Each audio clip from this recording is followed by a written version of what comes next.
Alrighty, good afternoon, everyone, and welcome to the TMDSAS application workshop for dental applicants. My name is Suleyma Melendez, and I am the communication specialist with TMDSAS. In the background, I do have a wonderful team helping me out with this presentation. I have Catherine and Audrey who will be helping facilitate it. So I did want to say that if you do have any questions at any point during the presentation, go ahead and enter it into the chat, and we will get back to your question at the end of the presentation. Hopefully, we'll be able to answer those as we go along. So first, I wanted to go ahead and ask where you guys are joining us from. So we do have a short little poll. If we can just get that up.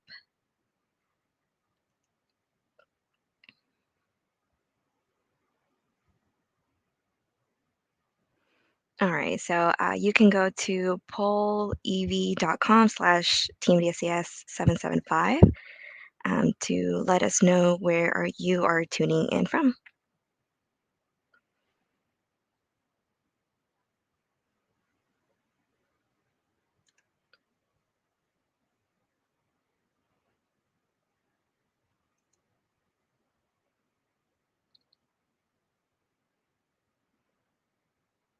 And we'll give it some time because I know people are joining us right now.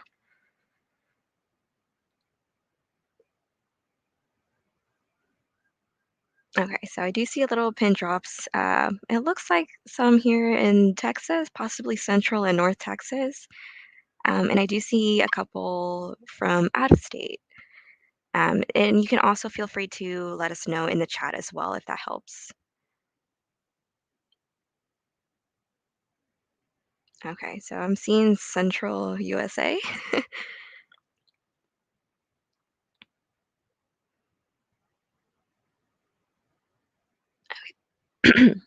Sorry. All right, so that looks like we have most of our responses from Central USA. So I'll go ahead and just let's move on and continue to the next slide. All right, so in this presentation, we're going to talk about your application. All right.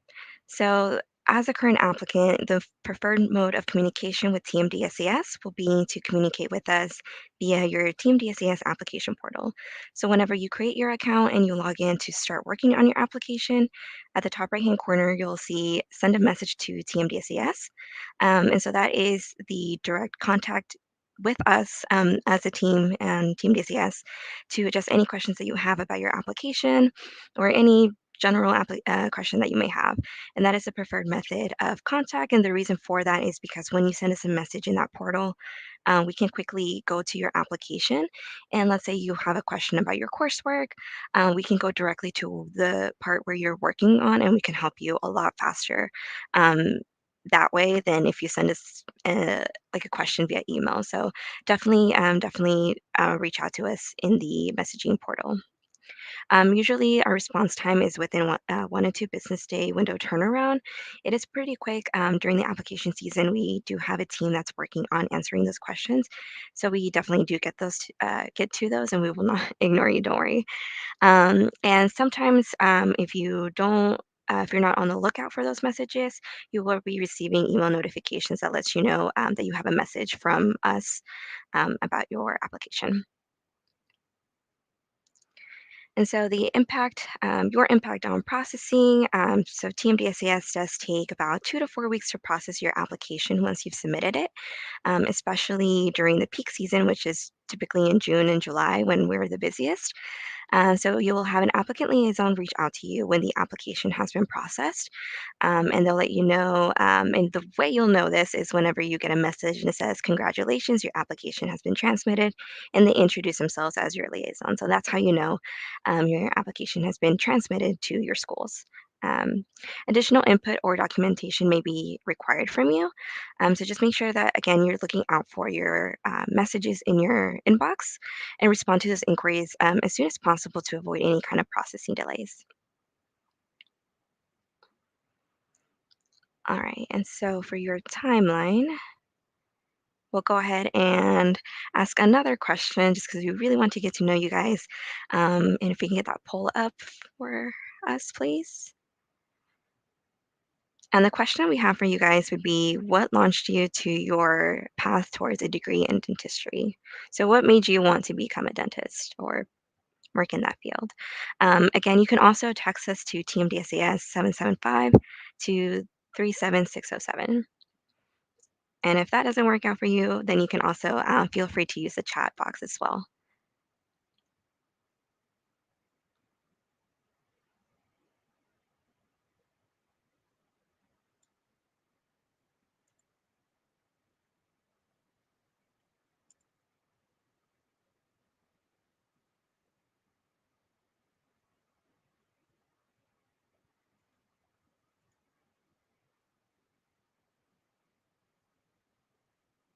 Okay, so we're getting a few responses. I love the integration of art and science, previous dental experience, the necessity to provide high standards in dental care in my community. I love that. Initially, my grandfather was a dentist. Oh, that one moved.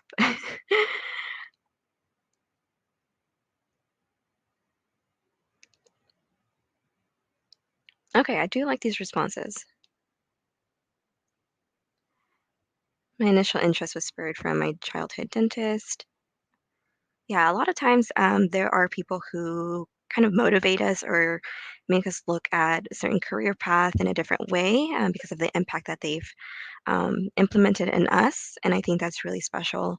And it's actually something to keep in mind as you're working on your application and make sure that you um, always have that in mind when you're working through this and just kind of also like your motivation to keep moving forward. Sometimes in the application season it can get hard, a little bit stressful, but just having that in the back of your mind is to tell you why you're doing this in the first place would definitely help you keep moving forward and be resilient in this time when it can be stressful. All right, so we'll go ahead and close the poll now and we'll move on to the next slide of the presentation. All right, so now we're going to talk about your timeline. So this is what the timeline looks like for dental applicants. So our application does open May 2nd at 8 a.m. Central Time. You will be able to submit your application as of May 16th at 8 a.m. The reason why we give that about 2 weeks is to make sure that all applicants are working on their application. More importantly is that you don't rush through this process. Quantity over quality. No, quality over quantity is best. So make sure that you don't rush. Take your time. Definitely want to make sure that you take the time that you can to make sure it's completed, that it has everything you want. Also, to have a second set of eyes take a look over it is also very important. And then the UT RGV School of Podiatry and Medicine will join us for EY 2022 application deadline, and that would be on June 10th. Veterinary deadline, and then for dental and medical applicants, the deadline for your primary application will be November 1st at 5 p.m. Central Time. All right, and so most important dates for dental applicants will be November 1st. Again, it's the application deadline, and you also want to make sure that this you take a look at when you're taking your DAT. This is the final test date, which will be in December. You want to make sure you have your DAT taken by no later than December, and the reason for that is because December 15th is when acceptances start going out, and you want to make sure that the schools have your score so that they consider you when extending that acceptance offer. May 1st is the last day dental schools will give out offers to applicants who are already holding an acceptance. So if you already have an acceptance um, by that date, that would be the last day that the schools, any additional schools can reach out to you to extend an offer. Okay, and so then the timing for your application, these are the processing times. And I did want to emphasize, though, that you can submit your application before TMDSAS has received your letters and your scores. Once your scores and your letters are received, they will be added to your application as we get them, and it will not delay your application processing or anything like that. So there's no negative impact on you for those while we receive those. And the application will take about up to 4 weeks to process and be transmit before it's transmitted to your schools. Whenever you release your scores for dental applicants, all you have to do is just release your score to at least one Texas dental school, and by default, TMDSAS will also receive the scores. If you do have additional schools that you're applying to, once we have it on your application, they will also be able to see those scores as well. Your letters of evaluation take anywhere between 7 to 10 business days to process and be uploaded to your application. And transcripts are only needed upon request. So don't worry about sending those in just yet or once you submit your application. We only need those once we ask for those. And the best way to know when TMDSAS will be asking you for transcripts will be once the dental schools have let us know that you've been accepted. At that point, anticipate to be looking out for an email from us letting you know that it's time to send in your transcripts.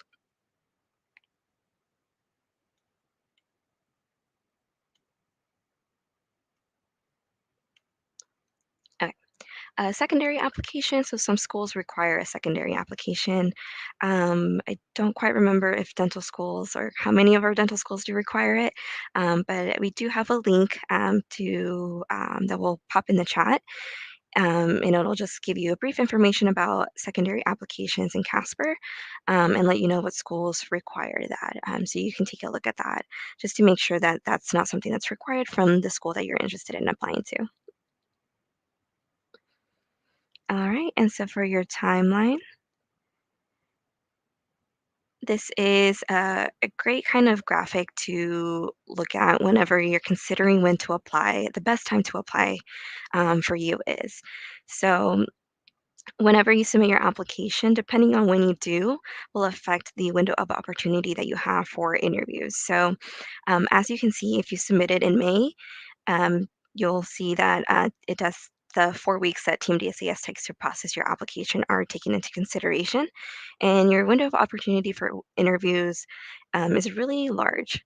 And as you get closer to the middle of the cycle and you submit, let's say in late July, it'll take about 4 weeks for us to process your application. So the schools will have your application sometime around August or September. So that window gets a little bit smaller. And if you wait till the deadline date, again, it takes still 4 weeks for us to process that application. The schools will have it by December.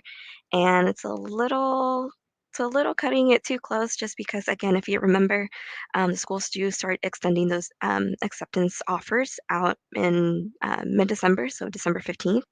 And you definitely want to make sure that you give the schools plenty of time to look over your application to be able to extend that acceptance offer to you.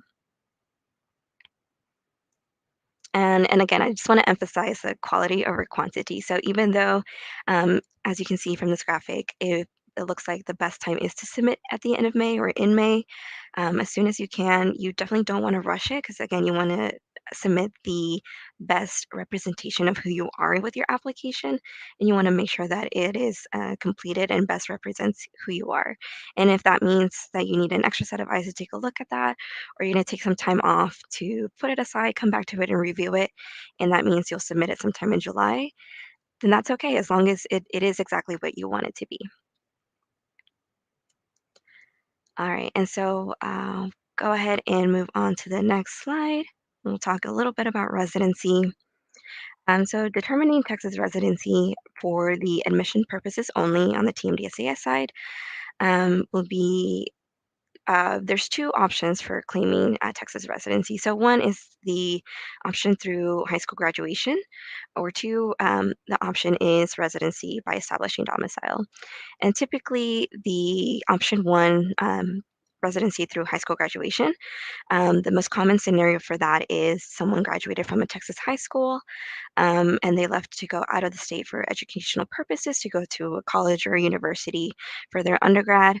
And this is what counts as leaving out of the state for educational purposes. So, as long as you intend on returning back after you graduate, then it sounds like most likely you will be able to maintain your Texas residency.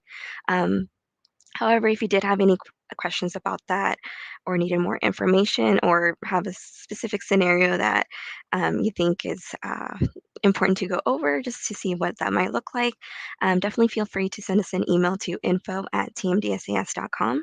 We'll send any of our questions that we get for residency inquiries and just forward those to a residency specialist who can better address those questions for you. Okay. And so for the guidelines, whenever you are filling out your application specifically for the residency section, you want to make sure that um, you are selecting the right option. So residency is reviewed for each applicant based on your responses in your sections of your application. And so the app tip that we have for you all is if you are a Texas resident currently studying out of state, you should select your legal residence, which may not always be the state in where you currently reside.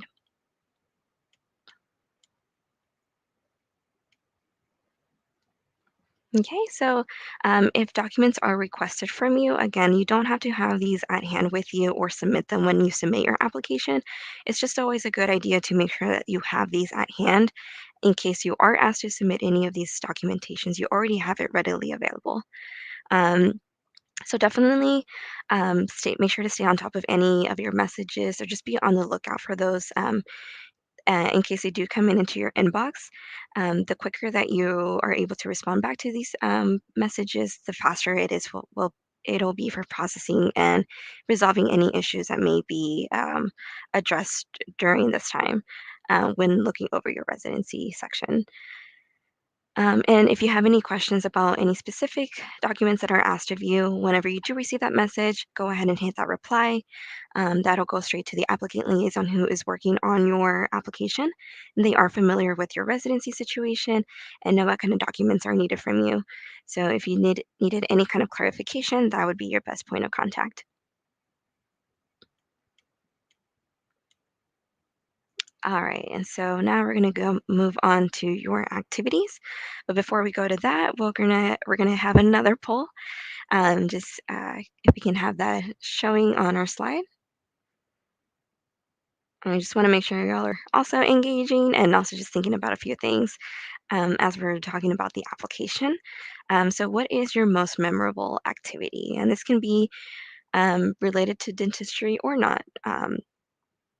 Maybe something that you like a hobby or like a supervised activity, or maybe you went to Europe or something, whatever you think is memorable, and think about that activity as something that you would potentially enter into your application.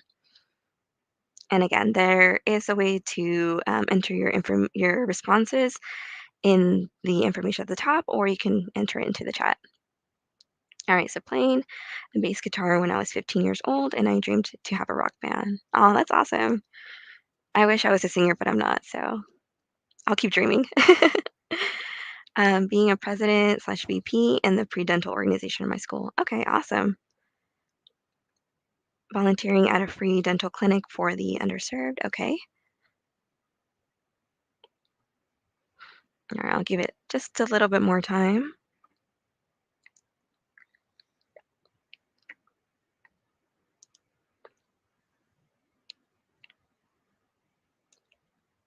Fostering for a no-kill shelter during college. Okay.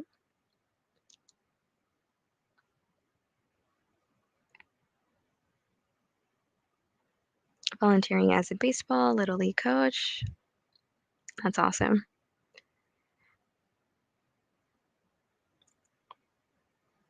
Texas Mission of Mercy events where I get to help a lot of patients in underserved areas. It's very important. My men, my dental vi- my dental mission trip to Vietnam. Okay, that's cool. I'm sure you have a lot to talk about that one. All right, so yeah, you guys have a lot of interesting and very exciting activities for sure. And so, yeah, definitely keep in mind these activities as you're working with your app on your application, and to incorporate these activities, of course, if you want, and incorporate these activities into the application and tailor it to. It's a good idea to think about how to tailor those activities to match the mission of and values of those schools that you're wanting to apply to, because it'll show that you are definitely interested in going to their school and you have activities to back up the mission and values that they wish to look for in an applicant, a prospective student at their school, for sure. Okay, that's awesome. We'll go back to the presentation. All right, so just bear with me because the activity section is quite a bit, but it'll be very helpful information. So, for your personal biography, there is a character count limit to 300 characters, including spaces per activity. So, there is no limit for on how many activities you can incorporate into your application. So, as many as you want to add in there. You must cover all activities from high school graduation to your planned matriculation time. Um, so by the planned matriculation, that would be August 2023. Enter each activity only once. The only exception is healthcare and employment or any activity with the leadership component. And just keep in mind that no changes can be made to this section post submission. So just try to see that you have all the activities that you want to incorporate in there. If anything changes, it's okay. Don't worry about it. Don't be alarmed by it because the schools do know that your activities and planned activities, of course, can change since the time that you submitted your application, and they'll be understanding of that. So the next thing would be to think about how to categorize your personal activity section. So these are the sections: achievements, experiences, upcoming activities that you have, meaningful experiences. So as you can see under experiences, there's healthcare, research, employment, community service, extracurricular, and leisure. Veterinary supervised, which one doesn't really apply to UL, but it does for veterinary applicants. So just keep in mind that we cannot necessarily advise you on which section you can add your activity. So we've had it in the past where applicants let us know what activity they participated in and asked us what category needs to fall under. You do know your activities better than anyone else. So it is up to the applicant to think about their activity and use their best judgment to incorporate that activity in the specific category that you wish to highlight that activity based on the lessons learned, values that you want to present to the school. So just keep that in mind because we can't necessarily advise you on which section to put it in, but we'll definitely support you in whatever uh, section you think it'll fall best under. And we do have a link that we'll share with you guys in the chat. It's an article that takes you and explains more information about the activities and how to categorize those, with a few examples of a couple of things that we've seen in the past. So, for example, in achievements under academic recognition, we've seen a lot of applicants enter being on the dean's list and president's list for consecutive semesters. So that article really does go in depth as to how to enter it and where to enter it. So definitely recommend that you guys check that out.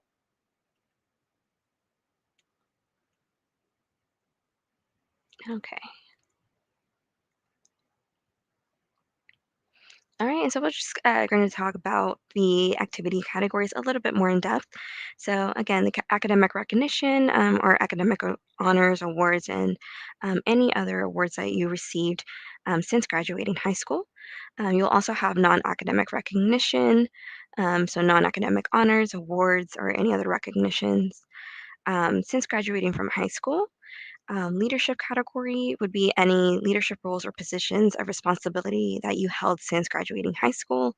In the absence of these roles, you may list leadership qualities that you have learned from your opportunities. So it's not necessary for you to be a president of a club to be able to enter this and fill this section out, because you can find other qualities that you see yourself as being a leader and enter that in your application.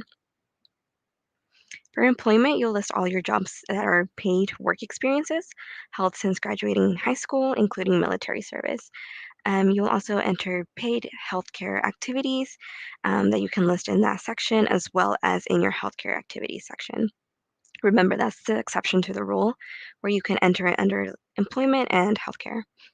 For research, you'll list any significant research activities, paid or volunteered, that you have participated in since graduating high school.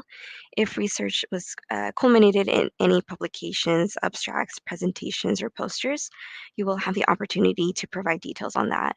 And that particular section will give you a 500 character count, so you can extend on that information. Healthcare activities, you'll list all direct healthcare related activities you have participated in. So this can include shadowing, scribing, clinical research, serving or working as a patient care tech, a nurse, any direct observation or participation in patient care in a clinic, hospital, or physician or dentist. If you shadowed multiple doctors at the same location, you'll create one entry per location and list each doctor in the description. So, if each doctor you shadowed had a different specialty, you can make a separate entry for their specialty and what you learned from that experience. And so the next one would be community service. So here you would list any non-healthcare related community service or volunteer activities you participated in since graduating high school. You can also list extracurricular activities. These include leisure activities or hobbies that you participated in since graduating from high school. One thing that I can think of right now is that example that we saw earlier, someone playing the bass guitar. That you can incorporate that in there if you were like. And again, like I said, additional guidance on categorizing your activities will be found in the article that we linked in the chat.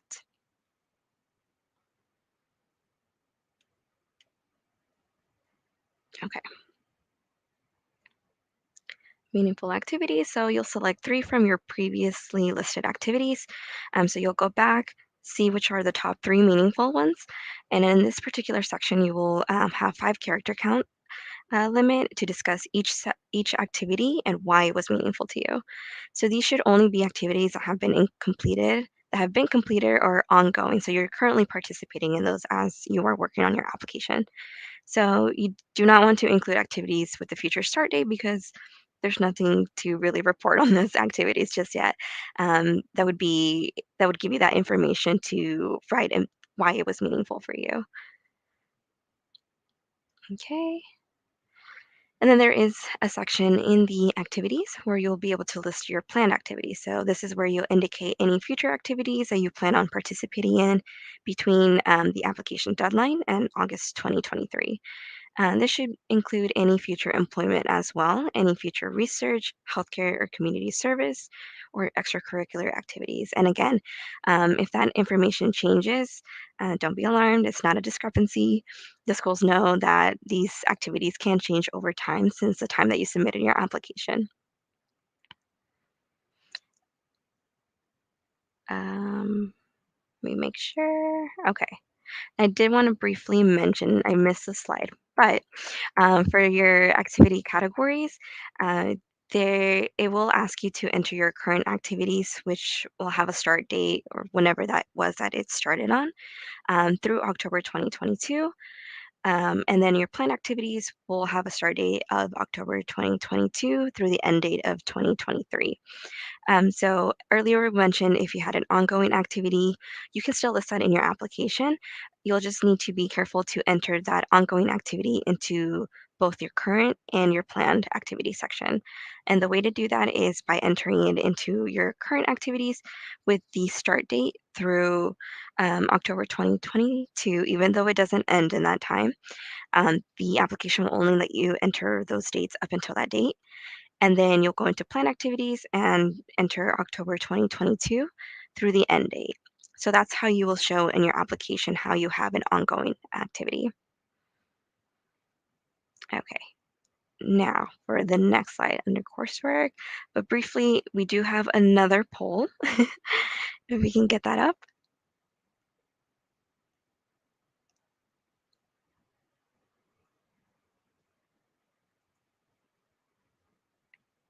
Okay. Which area of the application are you most concerned about or you have questions?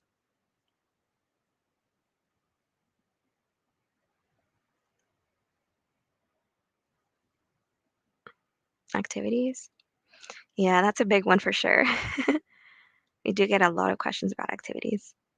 Letters of evaluation, coursework, definitely.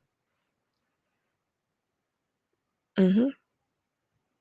Yeah, we typically see a lot of questions about coursework and activities, um, and letters of evaluation. We tend to get a lot of questions about those. Sometimes when evaluators are non-responsive, um, And so just make sure that you're always staying in touch with your evaluator to make sure that they will get your letter submitted in a time that you would prefer, that works with your timeline. As sometimes waiting until the November 15th date, which is typically our letters of evaluation deadline date, waiting until then can be nerve-wracking, and it can be hard to get a hold of evaluators sometimes. So I definitely recommend that you stay in touch with your evaluator throughout the application cycle. Okay, so it looks like those are the top three areas of concern, and you're not alone. Those are the areas that we get a lot of questions about. So we'll go ahead and close this poll out, and we'll go back to the presentation. All right, so we'll talk about coursework. Speaking of coursework, and so we do calculate over 100 different GPAs. A lot of the, and it's a lot, it's just because the way our system works. And the BCPM GPA, which is typically known as the science GPA, includes courses taken in your BCPM course areas, and that includes biology, chemistry, physics, and math. And all courses are included in your grade, no matter the grade replacements that you might have had at your school. So this is whenever a lot of times we have applicants who have like a, for example, like a C, and then they retake the course and get an A. Those don't cancel out. You will still have to enter both attempts into your application, and both of those grades will be calculated into your GPA. As you can see, what is included in your BCPM GPA does include non-science major courses. So this is typically, for example, Biology 101 for non-science majors. So that would be considered and calculated into your BCPM GPA. Any graduate coursework, however, not included in your um, BCPM GPA are foreign courses, developmental courses, or audited courses. Okay. And when entering your coursework, you will want to enter your courses exactly as they appear on your official transcript. For this section, we highly, highly, highly recommend that that you don't use an unofficial transcript because those typically don't reflect what will be seen on your official transcript when at the end of the cycle when you send those in and we're validating your coursework. It doesn't always have the same information as what you use from the unofficial. So you definitely want to make sure that you use your official transcript so you get a copy for yourself. Again, you don't have to send it to TMDSAS. We don't need it just yet, but you definitely want to have a copy for yourself so you're entering your courses exactly as they appear on there. Um, Another thing would be the degree audits. Sometimes those are also unreliable and doesn't always reflect things such as your AP credits. So definitely use your official transcript. If you get anything out of this presentation, just make sure that you use your official transcript. And that is because there are less chances of running into problems in the future with your coursework. And it'll definitely save you stress, headaches, and any kind of uncertainty and money for sure. And so the applicants will use the categories for courses to decide what course areas they are in. We do have a resource available, which is our course listings. If you haven't taken a look at that yet, we'll link. We'll drop the link in the chat for you guys to take a look at that page whenever you get a chance, as well as recommendations on what to do if there is no course listing for your institution. Don't be alarmed. That doesn't mean that your school isn't or your coursework at that institution isn't accepted.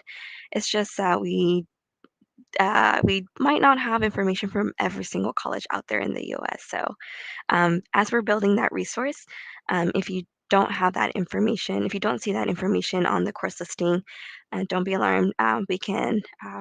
We'll drop the recommendations in there to work around that to make sure that you're still able to obtain the information that you need.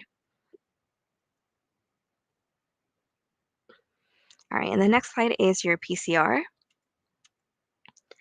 So the PCR is only available once your application has been transmitted. So only then will you need to be on the lookout for your PCR. You want to review this as soon as possible. So once you get that, congrats, your application has been submitted, has been transmitted, message from your liaison. You definitely want to take a look at your PCR. That way, your PCR does save you from any surprises that you might have later on in the cycle, and any stress or headaches down the road, because you will be able to catch any, for example, if you entered a course number incorrectly, you'll be able to catch that. You'll see where you're deficient and be able to resolve those issues sooner rather than later, rather than right before you matriculate. And you will also be able to see if you are deficient, if you do need to submit a course appeal or take another course to fulfill that deficiency. And then we'll go ahead and also link the information to how to read and find your PCR in the chat as well.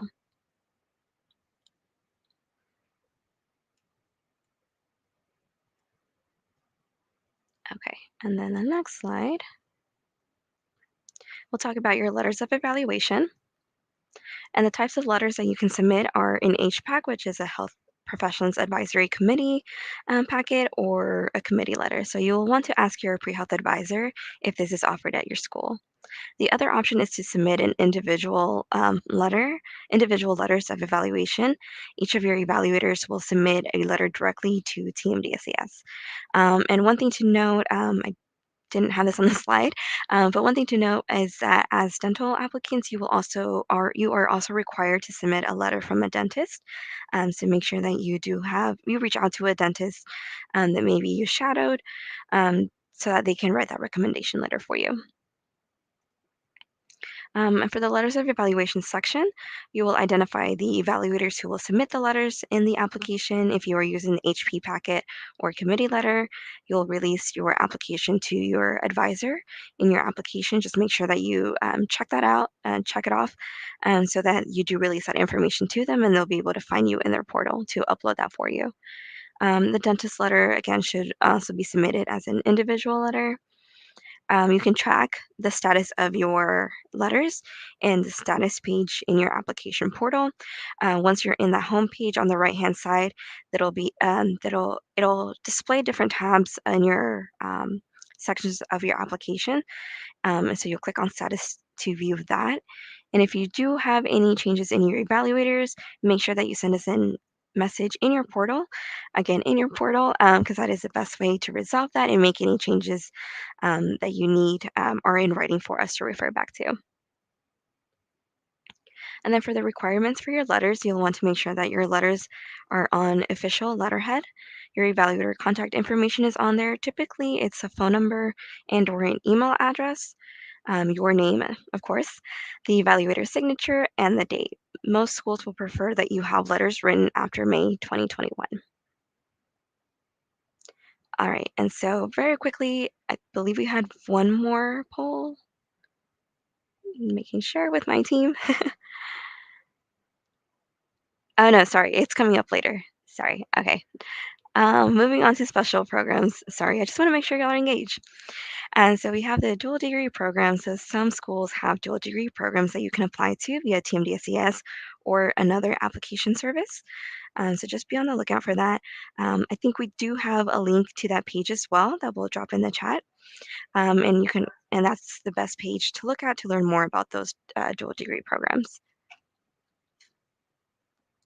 And then for Team DCS support resources, so you are not alone in this journey. You do have not only your own support group who is helping you and cheering you on as you are working on your application, but you also have a couple of Team DSA support representatives that we are working on and answering your questions throughout the cycle.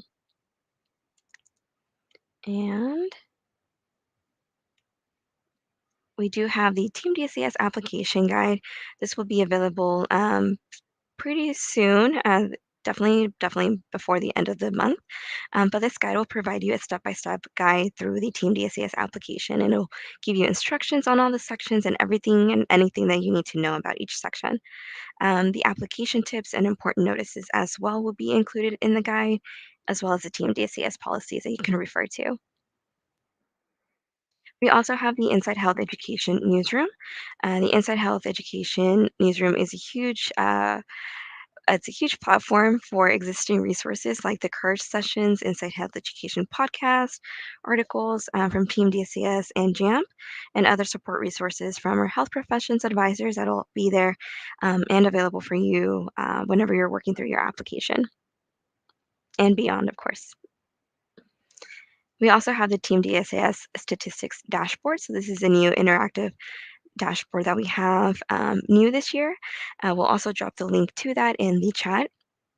Basically, on here, if you ever wanted to know if any dental applicant from has been accepted with a certain GPA or a certain DAT score, if you ever had any kind of questions about that, now is the time to find that answer because you can get really specific with this, and it's a really neat dashboard, very interactive, and I highly recommend that you take a look at that if you would like to know what where your statistics fall under um, in average with past application cycles.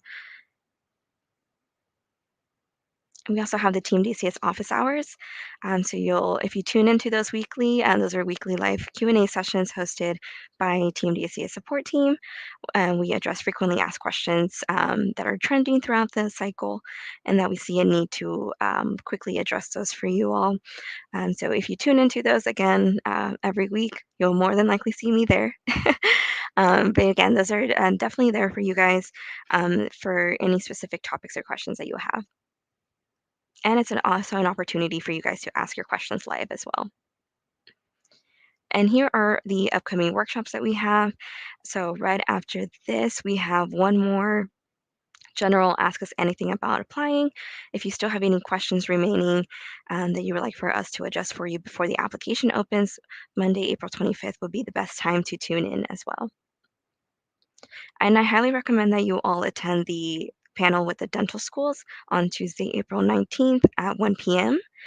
So we will have deans from the dental schools at the panel, and this is a great opportunity to be able to ask them questions directly. So anything that we've ever told you in the past, this is a great question to ask the schools, or just anything that you're curious about or wondering maybe should I submit an HPAC or individual letters? How is that seen?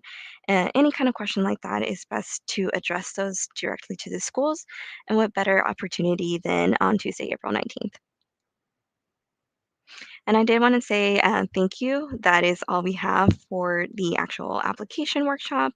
Again, if you do have any questions, since you don't have your application started just yet, you are more than welcome to send us an email to info@tmdsas.com. You can also call our office and we'll be there available to help and address any questions that you may have. Um, and we do have one more slide that has if you scan this with your phone, it'll take you to a page that has a link to all the resources and links and everything that we shared on this application workshop, and that you can always refer back to. All right, and again, if you do have any questions, like let us know, drop it into the chat, because now we will get to those since we've reached the end of the workshop.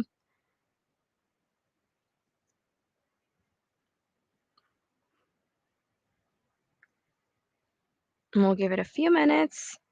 If you have any questions, feel free to drop them in the chat and I'll go ahead and answer them.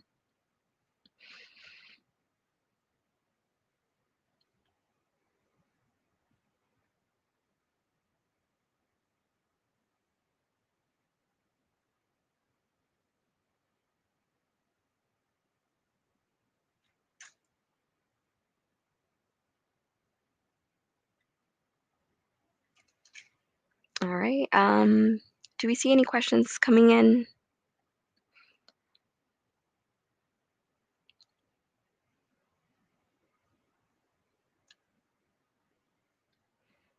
Alrighty, well, I guess that was crystal clear, I hope. And if not, don't worry. You can always send us an email to info@tmdsas.com. You can also give us a call, and this recording will be available right after this ends. So if you might have missed something or you want to refer back to something, you can always go back to our YouTube page and just watch it at a later time. If you know anyone else who's also applying for dental schools, make sure to let them know to take a look at this application workshop. Okay, we do have a couple questions. Will the dental panel be on Zoom or on YouTube? So it'll be hosted on YouTube. So I guess the best way to make sure that you have the alert for that, I recommend subscribing since we will have a lot of our sessions recorded and then posted on that channel. So definitely subscribe. I was told that some engineering courses are not going to be counted. Is that correct? So they're definitely, it sounds like they would be included in your BCPM GPA. Um, I'm wondering if you're asking if they would be counted, I guess, in your prerequisites. Maybe if that's what you're asking. But we do have our applicant liaison, Audrey, here. Um, she's definitely more knowledgeable about specific information about coursework. So maybe she can help us out with that question. Okay, yes, for prerequisites. Okay. Um, all right, so the question is, I was told that some engineering courses are not going to be counted as prerequisites. Is that correct? Okay. Yeah, let's definitely get Audrey to chime in a little bit on that.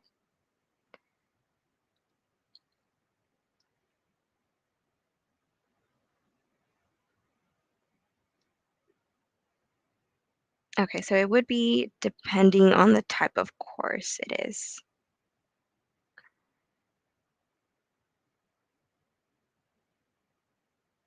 Okay, we have another question, or let me know if that answered your question, Chris.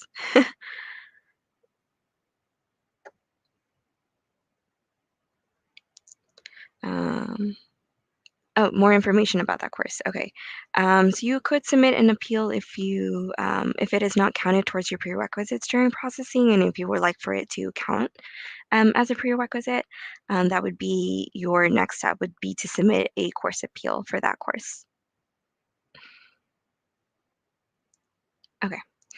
I am taking my DAT in May. Do you recommend submitting my application before my official test score is released? Um, I believe this would be up to you. Remember that it does take TMDSAS about 4 weeks for us to process your application. So during that time, while you're waiting for it to process before it goes out to the schools. What you can do is once you have your score, is you release it to TMDCS immediately, as soon as or release it to your at least one dental school so that we can receive it as well. And again, those typically take about 36 hours for us to receive once you release them. So maybe during that time, it'll get to us when it hasn't left TMDCS just yet. But again, it just kind of depends on what your timeline looks like. What does a deficiency in your PCR mean? So that just means that on your PCR, you'll be able to see if you have any deficiency. So let's say for biochemistry, this is a common one. Biochemistry, there is a requirement of 3 hours, three semester hours for that. And if you don't have that on your PCR, it'll show as 3 hours deficient. So that could just mean that you haven't taken that course, and you did list it in your application that you will take it. Let's say spring 2023. So that'll show as deficient for the time being, but will be resolved once you have that grade and you enter it. It'll be cleared out on your PCR. Sometimes deficiencies are also if you haven't taken the course or you might have taken a course um, that is biochemistry, but maybe during processing it wasn't listed as such, and you might need to submit a course appeal. Um, but I wouldn't say those are like the end. Once if you see a deficiency, don't be too stressed about it because we can work together and resolve that. Can we submit interfolio letters before we submit our application? Yeah, definitely. Just make sure that in your letters of evaluation section that you fill out the information for your evaluators and indicate that they will be submitting your letter through Interfolio. That way, at least a placeholder is created and we can start receiving your letters as they come in and attaching it into your application.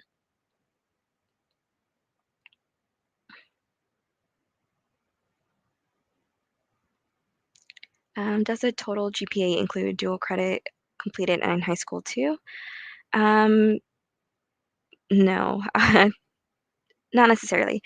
So typically, or yes, sorry, dual credit, yes. So dual credit will be listed in your application as pre-freshman courses, and because they are taken at a community college, that is an undergrad level course. So that one will be included in your GPA. Yes, it would be included in your GPA. If I did research as an elective course, would we add that in activities or no? I think this depends. So if you want to, well, first off, if your research course is shown on your transcript, you will definitely enter that in your application under coursework. And if this is something that maybe something that you want to highlight from that specific course is the research activity component of it, you can definitely list it in your activities. Based on what you want to highlight from it specifically, you can determine what category you want to place it in.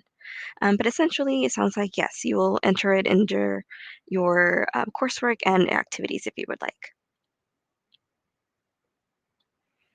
When you mentioned that non-science major courses are included in the BCPM GPA, could you explain more about that? Yeah, sure, definitely. So the what we see often is when so often at schools they will offer like a biology, like the intro biology course for biology majors and then for non-science majors. I will definitely say that I took one for non-science majors because I was not a science major. And so for someone who is a biology major, you want to make sure that you have the courses for biology majors because that will be counted as prerequisite in your BCPM GPA. But if you have a non course that's for specifically for non-science majors, unfortunately, it will not be counted as a prerequisite, but it is included. It can be included in your BCPM GPA. Does that make sense? Let me know.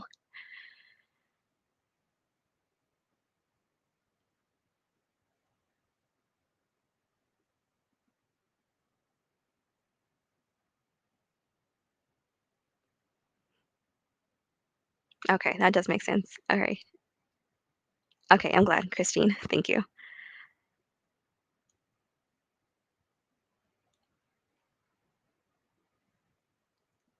Okay, so it looks like that's it so far on questions.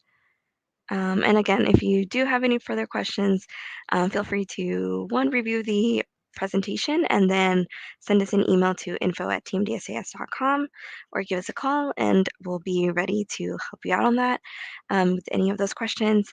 I do encourage you all to one, attend the school panel with the dental schools, and then finally on April 25th, the Ask Me Anything. It's a free for all. Ask any questions that you have before the application opens. All right. So, okay. Well, I think we got one more question. Is there anything? Is there anywhere to find short answer essays to practice with aside from the personal statement? So what you can do now is go to teamdscs.com, create your account. You'll be able, actually, you won't be able to see it just yet, but whenever, let's see.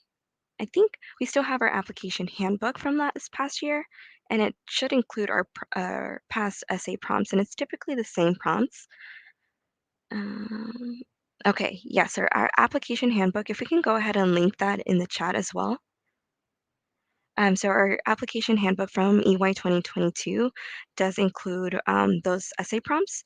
So take a look at that. That way you can kind of get an idea of what you would like to and how you would like to answer those. Start writing things down. That way, whenever the application does open on May 2nd, then you'll be able to get started on that.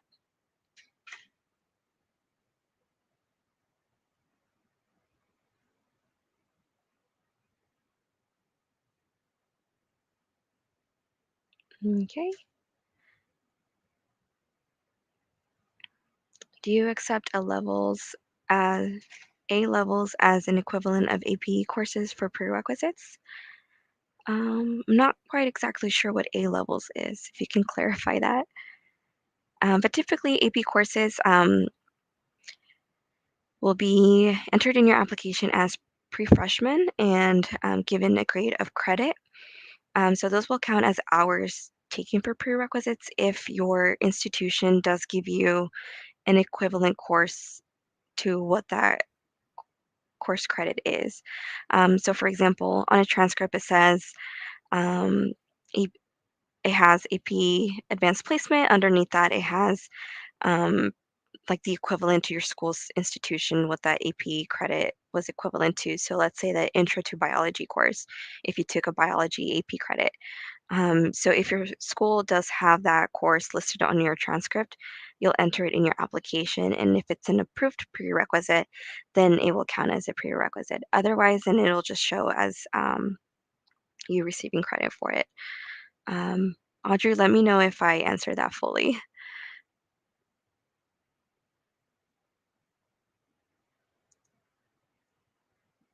Okay, I did.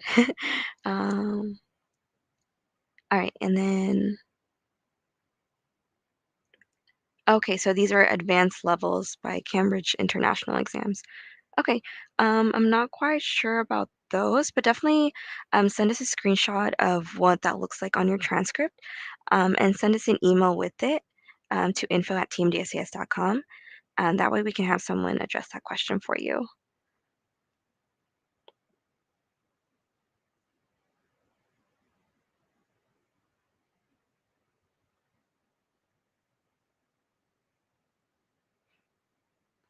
And I believe we put our email address in the chat again, just to make sure.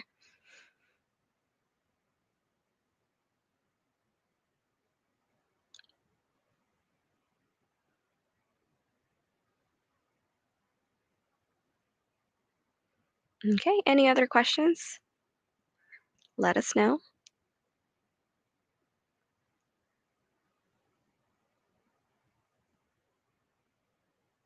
All right, well, we'll go ahead and end the presentation for now. Again, if you do have any questions, you can send those to info@tmdsas.com. And I hope you guys have a great rest of your day. Um, and we'll see you guys next time. Bye.